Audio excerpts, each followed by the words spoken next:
Bueno, vamos a continuar en la idea que estábamos.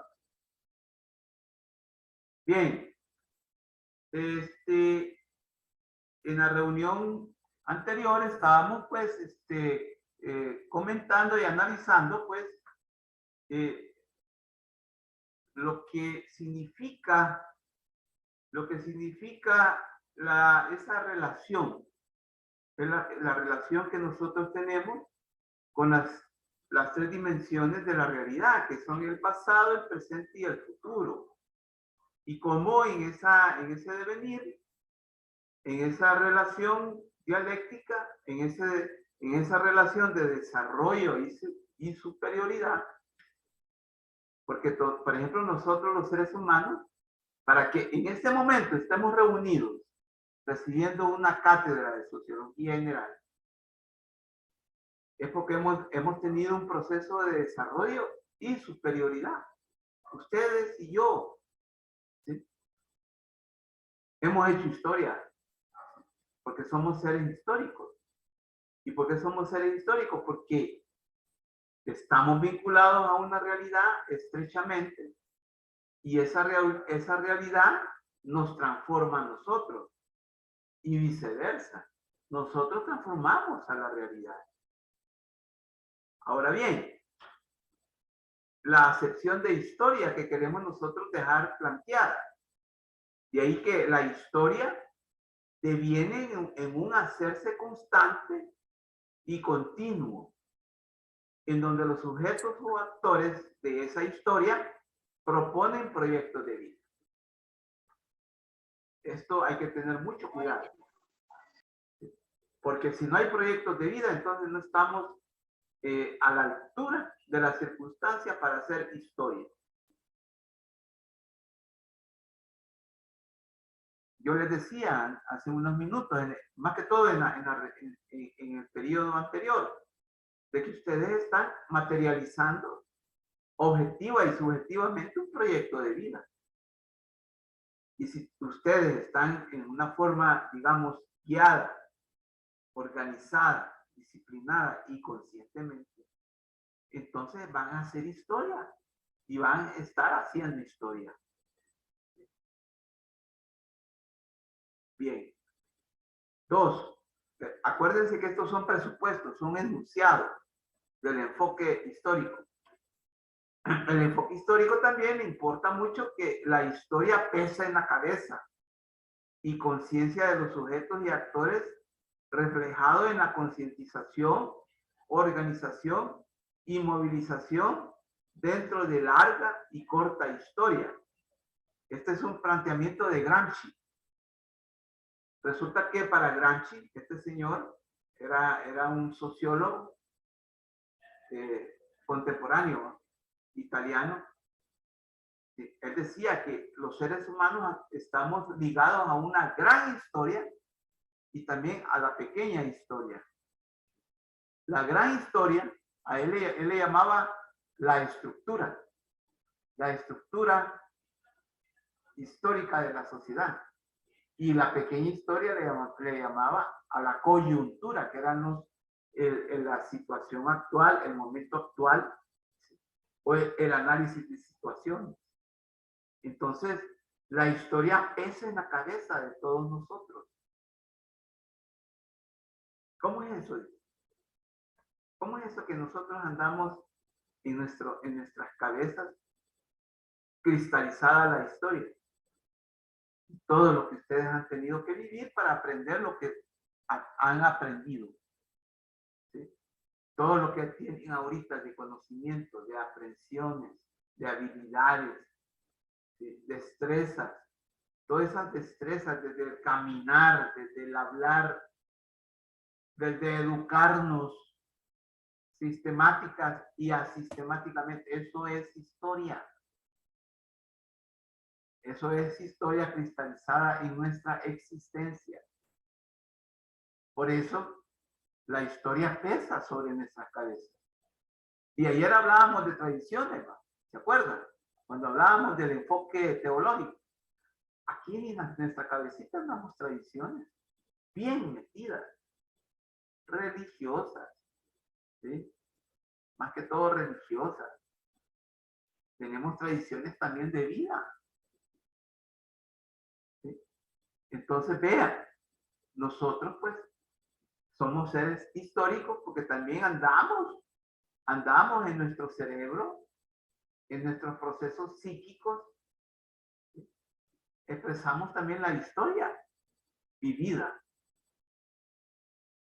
Ojo con esto. 3. De ahí que todos los seres vivos tienen historia, pero no todos hacen historia. Lo que decíamos hace unos, bueno, en el periodo anterior, ¿no? De ahí que todos los seres vivos tienen historia, pero no todos hacen historia. Solo el ser humano hace historia, en tanto que transforma la realidad y esta también lo transforma. ¿Sí? O sea, ahí está la relación dialéctica. Por lo tanto, es un ser histórico. Ojo, somos seres históricos. Los animales no son seres históricos, porque ellos solo se orientan al medio, no transforman a la realidad. ¿Sí? Ojo con esto. Nosotros sí transformamos a la realidad. En la medida que el ser humano labra la realidad, en esa medida la realidad labra su cerebro. Y aquí hay otro pensamiento de Marx. En la medida que el ser humano labra la piedra, en esa medida también la piedra labra su cerebro. O sea, el trabajo. El trabajo es quizás el medio por medio del cual nosotros también hacemos historia.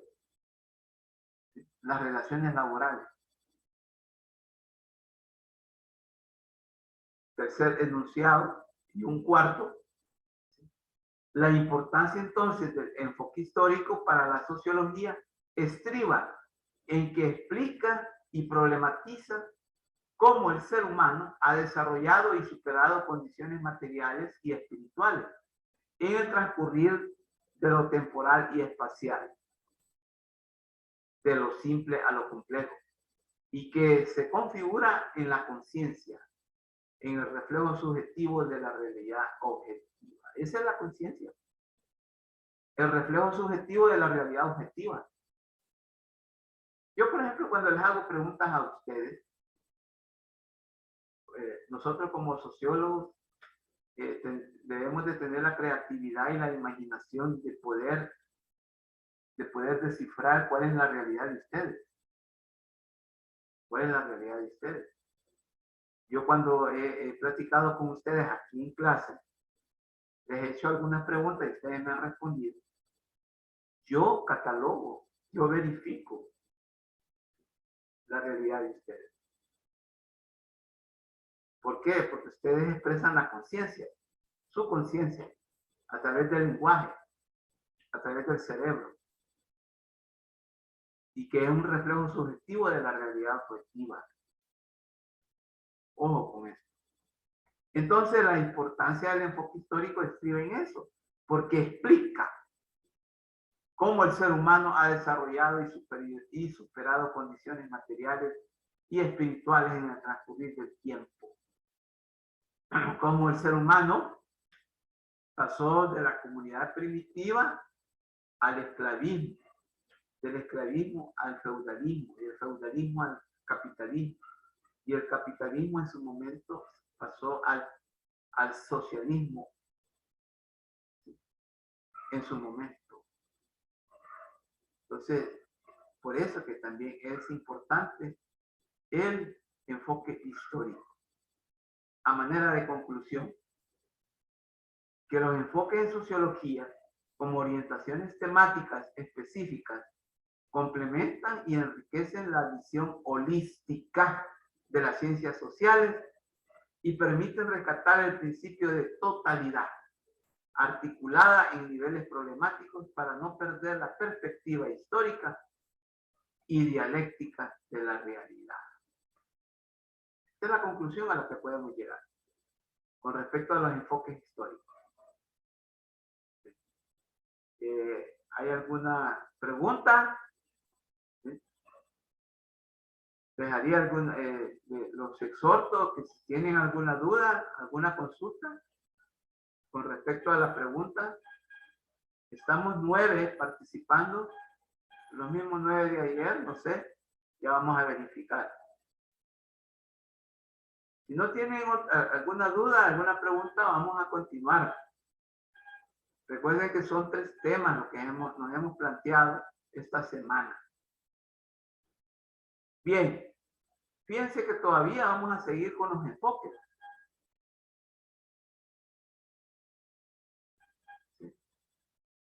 ¿Por qué? Ay, miren, los 3 enfoques que acabamos de ver, o anteriores, son los que utiliza por excelencia hoy en día la sociología para explicar su quehacer científico. Claro, hay otros enfoques, como les manifesté ayer, el día de ayer. Pero el enfoque sociológico digital es quizás un enfoque que detenidamente tendríamos que abordarlo. Los otros son importantísimos, son importantes. Pero el enfoque sociológico digital quizás hoy en día, en este momento, en el momento actual, ha cobrado una importancia importante, valga la redundancia, ha adquirido una importancia significativa. ¿Por qué? Por la pandemia. Aquí ya nos empezamos a vincular con el fenómeno de la pandemia COVID-19. Resulta que la pandemia nos tiene en esto, en esta relación que tenemos, en esta relación educativa, en esta relación del proceso de enseñanza-aprendizaje. ¿Sí? La pandemia, COVID-19. Si no hubiese habido pandemia, estuviéramos en las aulas universitarias, allá en el edificio de la Facultad de Ciencias Empresariales y Económicas. Entonces, la asignatura de Sociología en general le quiere atribuir un espacio importante, significativo, sustantivo al enfoque digital. Pero yo aquí lo he planteado como el enfoque sociológico digital. ¿Por qué? Veamos. La digitalización de las relaciones sociales y la pandemia COVID-19. Esa es una justificación. Resulta que la digitalización de las relaciones sociales ya estaba en boga antes del COVID. Ya en muchos aspectos de nuestras vidas lo hemos tenido, ya lo veníamos realizando mediante la digitalización. O sea que no podemos hablar de una irrupción, ¿va? De las relaciones sociales digitalizadas. No podemos hablar de una irrupción, ya se venían dando. Lo que sí fue una irrupción fue la pandemia. La pandemia COVID-19. Entonces, ¿por qué va? Porque la pandemia COVID-19 vino como a convertir en un antes y en un después la realidad. A tal grado que la pandemia COVID-19 ha venido como a profundizar la digitalización de las relaciones sociales. Imagínense que ahora, pues, algunos procesos que antes uno los iba a hacer presenciales, hoy los tiene que hacer virtuales, digitales. Ojo con eso. Entonces, antes de la pandemia, uno iba a la institución y lo realizaba presencialmente. La educación, con la irrupción de la pandemia COVID-19, se volvió virtual. Al menos el primero, en el 2000, todo el 2020 y parte del 2021. Se volvió virtual la educación. Y otras dimensiones de la vida.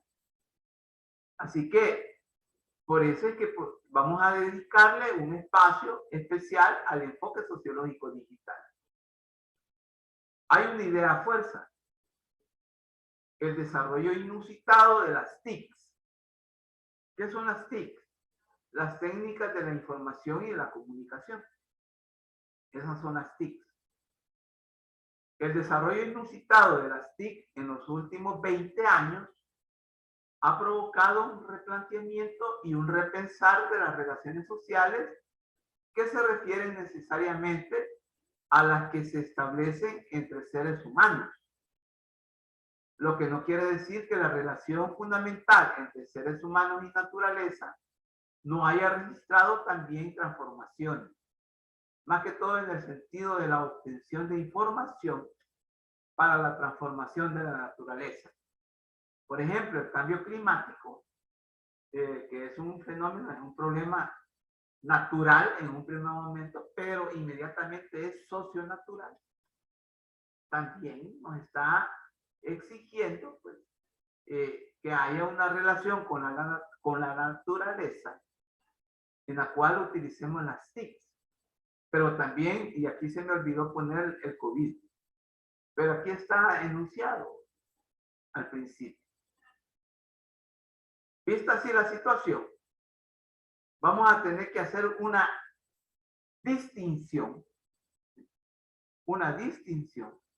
entre lo que es la sociología en Internet y la sociología digital. A tal grado que podríamos decir lo siguiente: sociología en Internet no es igual a sociología digital. Ojo con esto.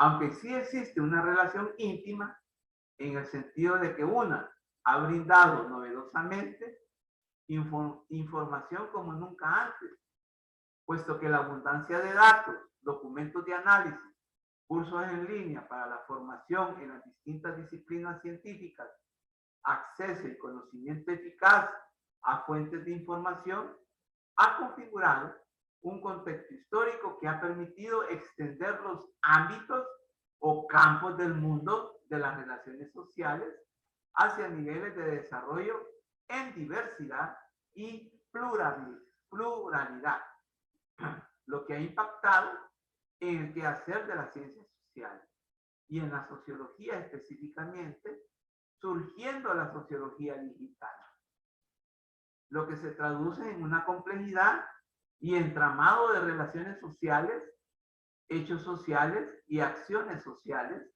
a nivel global, nacional y local, impactando grandemente en la vida de las sociedades occidentales. Lo que se puede deducir que las dos, sociología en Internet y sociología digital, van de la mano, aunque no a la misma carrera o nivel. Entonces, razonado lo que dice el tema, que la sociología en Internet no es igual a la sociología digital, vista así la situación, que la hemos justificado, porque existen pues relaciones sociales transformadas a partir del uso del Internet, ¿sí? Y también de procesos digitalizados. Hay como dos aspectos. ¿Sí? Hay como dos aspectos. El uso de las TICs, pero también el uso del Internet. Son básicos. Son básicos. Entonces, lo que ha permitido que las relaciones sociales se vuelvan diversas y plurales. Diversas en el sentido que abordan un sinnúmero de aspectos de la vida de los seres humanos. Y la pluralidad, que también se expresa en distintas representaciones de aspectos humanos. Y nosotros, ayer yo o no sé si el lunes, les hablaba, por ejemplo, de la diversidad de la vida humana, que es hoy en día. Hay distintas necesidades, hay distintos intereses. Y por lo tanto, el Internet y la digitalización a través de las TIC, han venido a transformar ese escenario. La sociología en Internet no es igual a la sociología digital. ¿Por qué? La problemática necesariamente se tiene que referir a lo que plantea el enfoque tecnológico de la sociología. Aquí estamos ya vinculando el enfoque tecnológico de la sociología y que lo estuvimos viendo hace, bueno, aún en esta clase estuvimos todavía abordando el enfoque tecnológico. Absolutizar, o lo que sería lo mismo, digitalizar las relaciones sociales en todos los términos y campos de la vida cotidiana como sinónimo de bienestar y logro del bien común. Este es un problema. ¿Sí? Porque se está construyendo en nuestra realidad de que el digitalizar las relaciones sociales en todos los términos y campos de la vida de los seres humanos es o se traduce en un sinónimo de bienestar y de logro del bien común. Y ustedes que son especialistas en el mercado, vamos a ver que el mercado se está encargando de eso, de transmitir, ¿sí?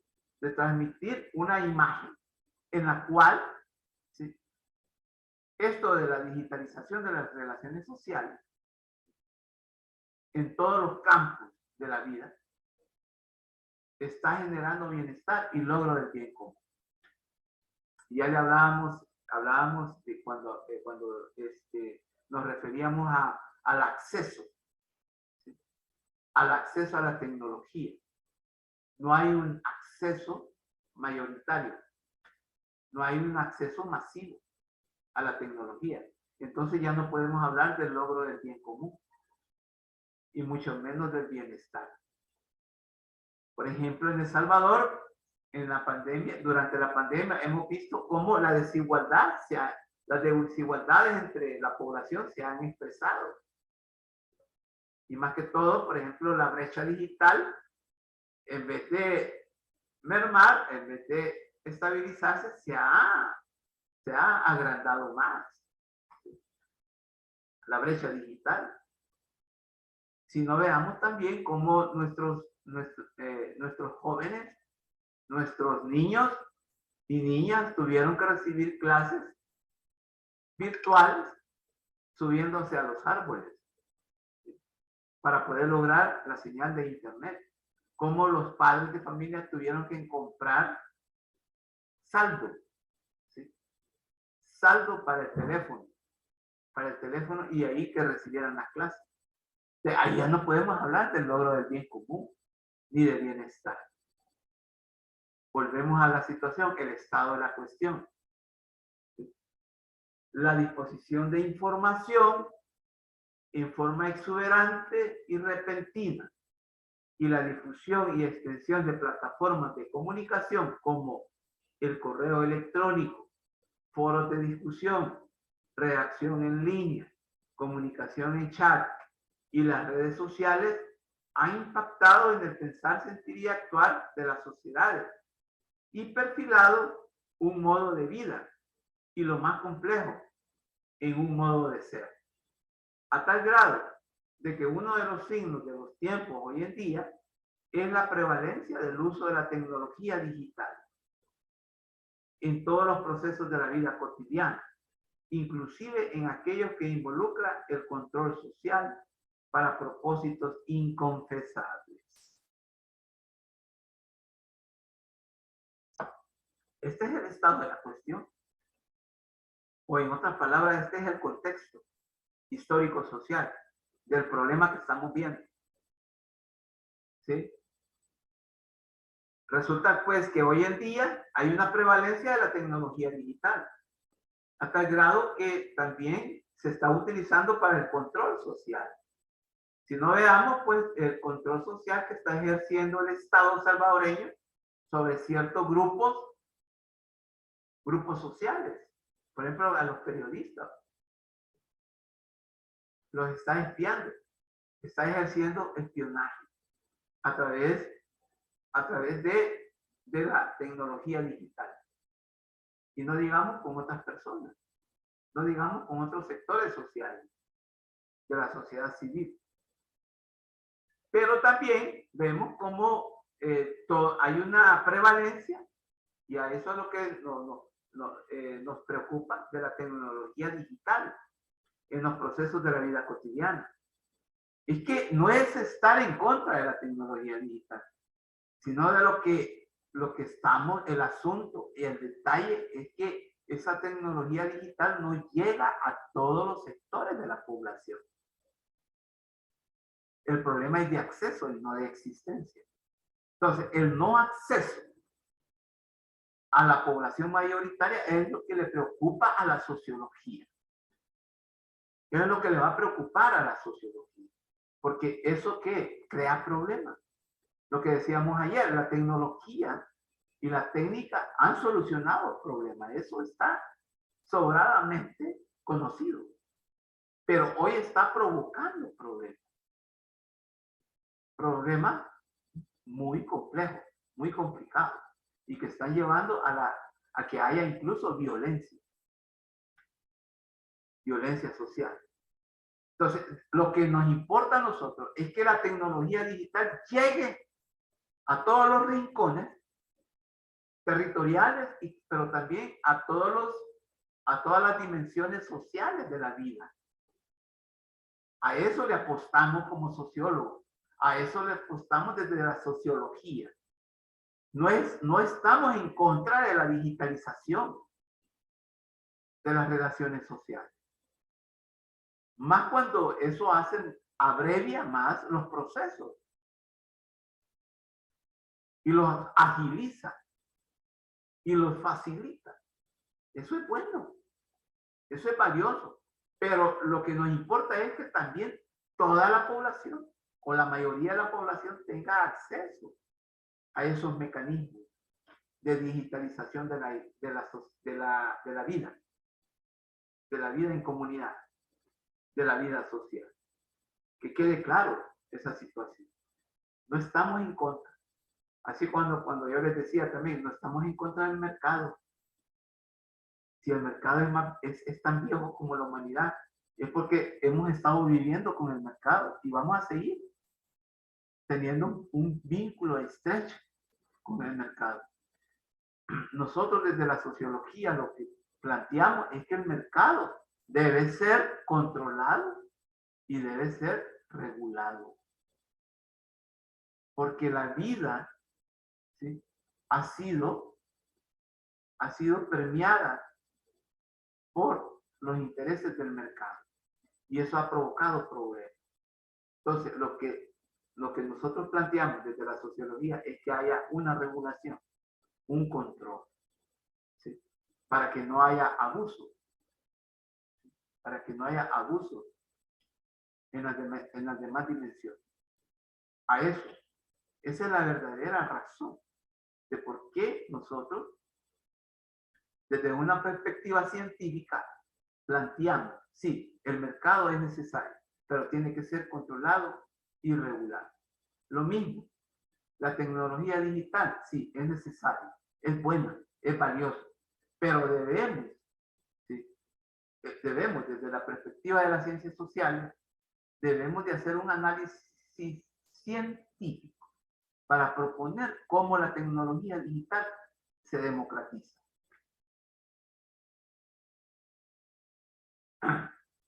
El planteamiento anterior no pasa desapercibido los beneficios, lo que yo les decía, y las oportunidades que han venido a replantear la vida de millones de seres humanos. O sea, no negamos que la tecnología digital o la digitalización de las relaciones sociales ha beneficiado a cientos de millones y hasta miles de millones de seres humanos en todo el planeta, en el sentido de permitir que muchos procesos sean o contribuyan a humanizar y hacer accesibles los beneficios de una tecnología y resolver y satisfacer problemas y necesidades en la salud, en la educación, en la información, en la comunicación, en la política y en la economía. Estamos reconociendo que la digitalización de las relaciones sociales ha tenido, ¿sí?, un avance, un desarrollo significativo en la salud, ¿sí?, en la educación, en la información, en la comunicación, en la política y en la economía. No estamos, digamos, minusvalorando el aporte, los aportes. Bien, pero tenemos que decir lo siguiente, y es esto. La problemática de fondo, el uso y abuso de la tecnología digital. Resulta que el proceso de evolución, o más bien de transformación de las TICs, ya dijimos que eran las TIC, las técnicas de información y comunicación, se ha traducido en una omnipresencia del uso de la tecnología móvil, por ejemplo, telefonía móvil, dispositivos portátiles y de uso doméstico y empresarial computarizados en los distintos campos de la vida cotidiana, la familia, puestos de trabajo, lugares de estudio y esparcimiento material y espiritual. Porque hoy hasta las iglesias son digitales. Hay servicios digitales, hasta de la creencia, de la fe. Se ha también digitalizado, configurándose una lógica de consumo desmedido, desembocando en un consumismo irresponsable. Eso es lo que criticamos desde la sociología, causando desigualdades y exclusión al interior de las sociedades occidentales, y en este caso de El Salvador, y que se registra en brecha digital, que da cuenta de que el problema no es de existencia de un bien o servicio, sino que de acceso. ¿A qué le apostamos? A un acceso, ¿sí?, democrático de la tecnología digital. Porque las relaciones sociales digitalizadas ya son una realidad y se han quedado para quedarse. Entonces es necesario a que la mayoría de la población tenga acceso a ello. ¿Sí? Y aquí hay una reflexión que a mi modo de ver es pertinente. Año 2020, el impacto de la pandemia COVID en las relaciones sociales. No solo hay una digitalización de las relaciones sociales, sino que aunado a eso viene el COVID en el año 2020 y también impacta a las relaciones sociales. Idea fuerza, la pandemia COVID-19 ha venido a explosionar las desigualdades y exclusiones de largo padecimiento en las sociedades centroamericanas. ¿Por qué? Previo al COVID-19, América Latina y el Caribe mostraban ya un bajo crecimiento económico, espacio limitado de la política fiscal tributaria y conflictos sociales crecientes. ¿Sí? Crecientes. 2. El COVID-19 impacta a la región a través de efectos internos y externos, paralización de la actividad económica doméstica y acompañada de una fuerte recesión en la economía mundial. 3. Sus efectos generaron la recesión más grande que ha sufrido la región desde 1914, que fue la Primera Guerra Mundial del siglo pasado, y 1930, que fue también la crisis sistémica del capitalismo a nivel mundial. Y el Producto Interno Bruto de América Latina y el Caribe cayó más del 5% en el 2020. 4. Se ha registrado un fuerte aumento del desempleo con efectos negativos en pobreza y desigualdad en los campos de la salud y la educación. La digitalización de las relaciones sociales creciente y que existía antes de la pandemia y con la irrupción de la pandemia se vino a agravar más la situación. Y aquí estamos diciendo por qué va. ¿Por qué?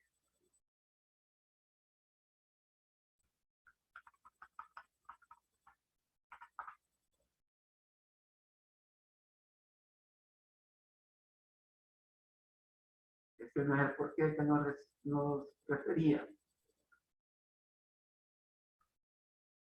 A este por qué. Entonces, estas son las razones del por qué nosotros desde la sociología estamos proponiendo que hayan beneficios, ¿sí? Hayan beneficios y que haya acceso a la mayoría de la población de nuestras sociedades pobres como la salvadoreña.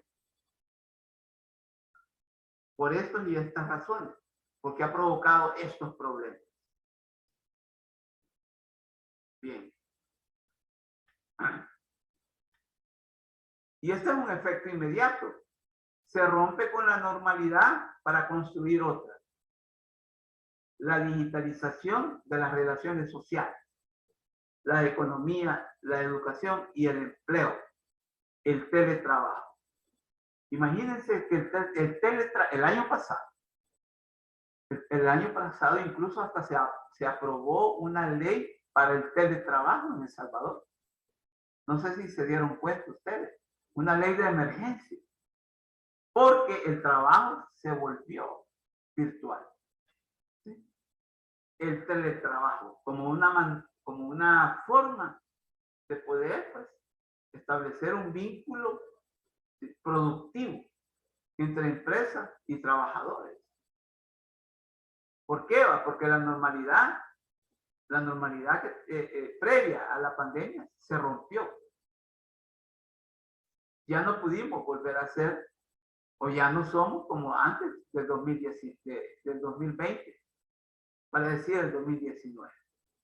Y estamos construyendo otra, para bien o para mal. Y esto acompañado de una digitalización de las relaciones sociales. Y estamos viendo la economía, la educación y el empleo, pero también están otros ámbitos como la salud. Consideración.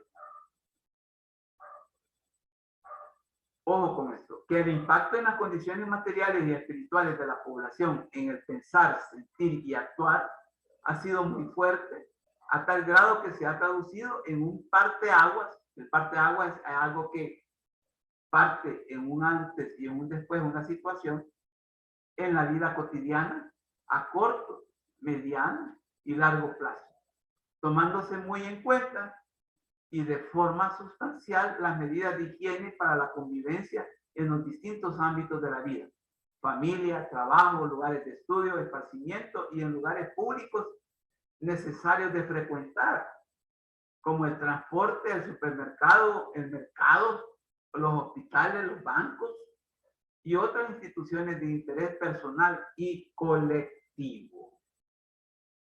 Esta es una consideración que hay que tomar muy en cuenta. Bueno, prácticamente hemos llegado al final de este periodo de la clase. Vamos a continuar el día de mañana y nos quedaríamos en esta consideración, la número 2. ¿De acuerdo? Nos vemos mañana. De acuerdo, Lee. Buenas noches. Pasen buenas noches. Mucho gusto. Adiós. Adiós, buenas noches. Buenas noches.